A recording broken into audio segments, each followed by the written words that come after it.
In this video we're going to look at the properties of hyperbolic sine of x. Now there's several ways you can pronounce it. You can either pronounce it as sinh of x, some people pronounce it as sine of x. So I'm going to use y is equal to sinh of x. Okay, it's defined as e to the x minus e to the minus x divided by 2. So let's look at some of its properties. So the green graph represents it here.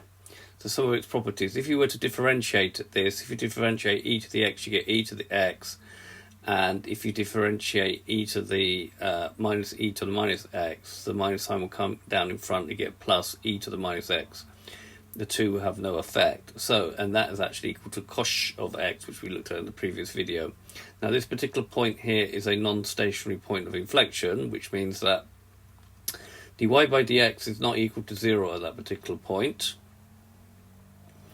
Okay, and we can see that if you put e to the 0 plus e to the 0, you get 1 plus 1, which is 2, 2 over 2, which is 1. But if you did the second derivative, then you get back to sinh. Okay, and we already could see that at 0, sinh is 0. Therefore, 0, 1 is a non-stationary point of inflection. Now, interestingly, if you draw the graph of y is equal to e to the x and y is equal to y is equal to minus e to the minus x, which is the red dotted line here. If you use this slider here,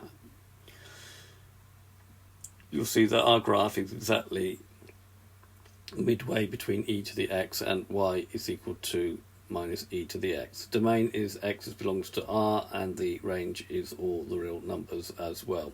Okay, I hope you've understood this, and I will put the GeoGebra app in the notes of the video, and I thank you very much for watching.